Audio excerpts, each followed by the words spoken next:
Sejam muito bem-vindos a mais um vídeo da série Professor Responde aqui do canal, em que hoje eu irei responder a uma pergunta que recebo com bastante frequência nos comentários aqui do YouTube, mas que também semelhante pergunta já foi enviada para a página do canal no Facebook e também para o meu e-mail, então muitas pessoas realmente ficaram com dúvidas em relação a isto, que é sobre um vídeo mais antigo que eu desenvolvi para a série História do Cristianismo, que é um vídeo sobre as origens da Igreja Católica. Em dado momento deste vídeo, eu menciono que a Epístola de 2 Pedro fora desenvolvida por volta do ano de 125 da Era Comum, sendo um dos últimos escritos a fazer parte do Novo Testamento. E muitas pessoas então questionaram se a datação correta desta epístola não deveria ser o século I, mas especificamente os anos finais da década de 60 do século I, pois é quando ocorre, por exemplo, o martírio de muitos cristãos durante as perseguições do imperador Nero, inclusive ali ocorrendo o martírio do apóstolo Pedro e Paulo. Como dá a entender até mesmo a epístola de 2 Pedro, se nós observarmos o capítulo 1, verso 13 a 14, nós estamos ali nos últimos momentos da vida do apóstolo Pedro. E a resposta para esta pergunta, que muitas pessoas realmente ficaram questionando, queriam saber um pouco mais o porquê chegar a este tipo de conclusão, que seria 125, é que os acadêmicos nos dias de hoje, eles concluem que esta epístola de 2 Pedro, como ocorre com algumas outras epístolas que fazem parte do Novo Testamento, assim como também fazem parte até mesmo da Bíblia hebraica, do judaísmo, assim como outros escritos apócrifos, inclusive alguns escritos tradicionais, judaicos, dentre outros, que este escrito, especificamente de 2 Pedro, ele deve ser considerado como um pseudo-epígrafo. Isto significa que, na verdade, quem escreveu esta epístola não era o apóstolo Pedro. E não é apenas a conclusão acadêmica, mas sim muitos cristãos durante muitos e muitos séculos tiveram muitas dúvidas sobre a validade desta epístola de 2 Pedro, se ela deveria entrar para o cânon, se ela seria um escrito autorizado a fazer parte dos escritos cristãos canônicos de fato ou não. Tanto é que só foi resolvido, por exemplo, sobre esta epístola no 4º século da Era Comum, e muitas igrejas na Síria só vieram a aceitar a epístola de 2 Pedro realmente como canônica a partir do 6º século da Era Comum.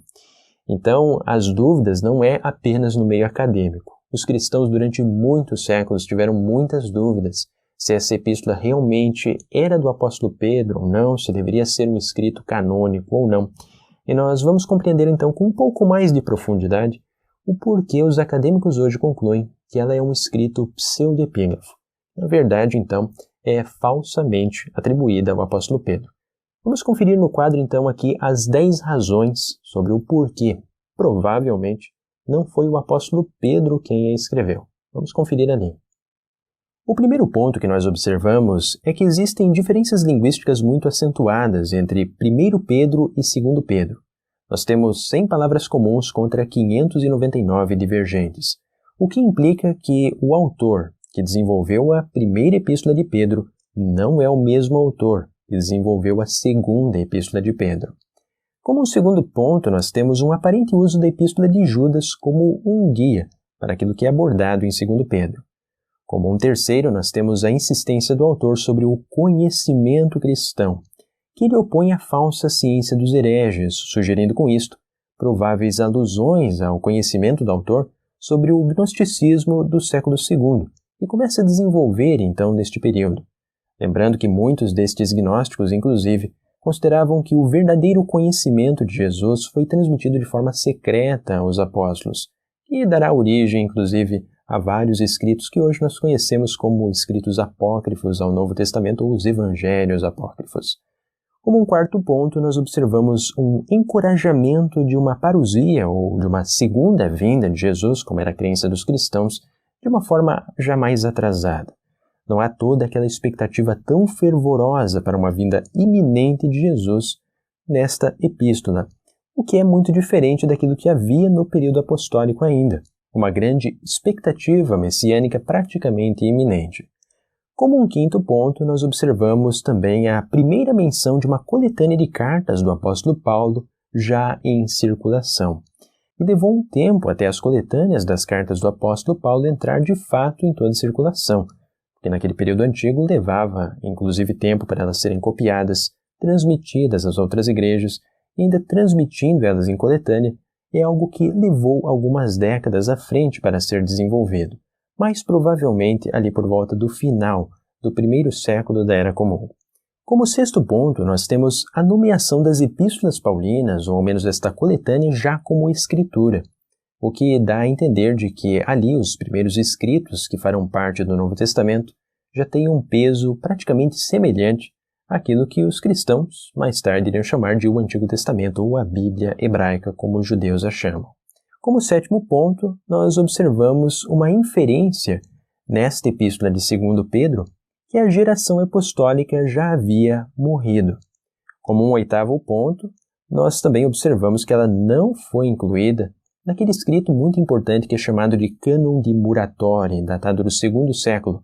assim como também outros escritos do Novo Testamento não foram incluídos neste cânon, que é um dos cânones mais primitivos do Novo Testamento, como por exemplo 1 Pedro, Hebreus, Tiago e apenas 2 epístolas de João. Como um nono ponto, nós observamos na história do cristianismo também que estas dúvidas da autoridade canônica foram resolvidas apenas tardiamente pela Igreja, segunda metade do 4º século mais especificamente.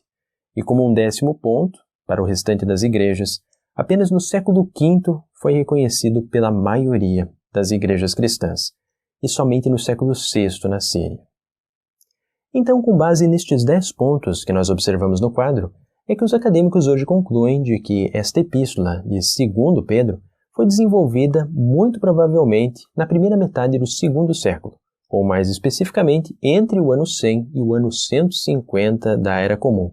ou mais especificamente um intermediário entre estas duas datas, o ano de 125, conforme eu mencionei no vídeo sobre as origens da Igreja Católica, que seria os arredores do ano de 125, a provável origem da epístola de 2 Pedro.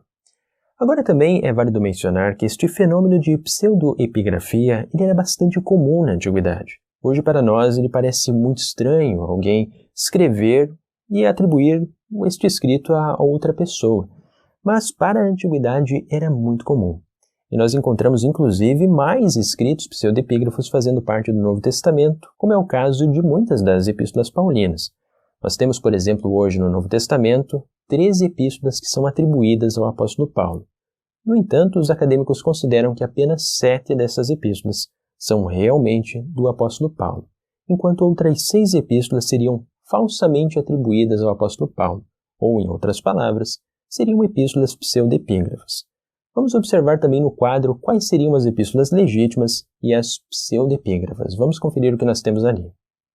Como epístolas paulinas legítimas, nós temos então Romanos, 1 e 2 Coríntios, Gálatas, Filipenses, 1 Tessalonicenses e Filemon, enquanto as epístolas pseudoepígrafas, ou também muitas vezes chamadas de deuteropaulinas, são as epístolas endereçadas aos Efésios, Colossenses, 2 Tessalonicenses, 1 Timóteo e 2 Timóteo e a epístola de Paulo a Tito. Um outro adendo importante também sobre estas epístolas pseudepígrafas é que grande parte dos acadêmicos considera que o que nós temos aqui no Novo Testamento, em muitos casos, é na verdade o que nós poderíamos chamar de uma pseudoepigrafia honrada, porque estes primeiros cristãos não queriam na verdade alterar os ensinamentos dos apóstolos anteriores, mas simplesmente, grande parte deles, queria na verdade considerar de que estavam transmitindo para suas comunidades os ensinamentos tradicionais autênticos do apóstolo. Então atribuíam a um apóstolo que já morrera uma epístola no nome dele, mas que na verdade não foi escrita por determinado apóstolo. Espero com isto então ter respondido a pergunta de muitos de vocês inscritos aqui no canal. Também se houverem mais perguntas em relação a este tema, podem escrever aqui embaixo no YouTube. Sempre estou procurando ler, apesar de algumas perguntas não responder propriamente no YouTube. Muitas vezes por falta de tempo, mas sempre procuro ler todas as perguntas e selecionar algumas das mais interessantes para fazer vídeos aqui para a série Professor Responde. E também para aqueles que quiserem ajudar o canal a crescer, não se esqueçam de deixar o like aqui no canal e também conhecerem aqui embaixo a lojinha do professor e o Apoia-se, ambos links fixados aqui embaixo nos comentários do YouTube e também na descrição do vídeo aqui no canal. Agradeço muito a todos os que acompanharam a mais esse vídeo aqui no canal e nos vemos muito em breve no próximo estudo.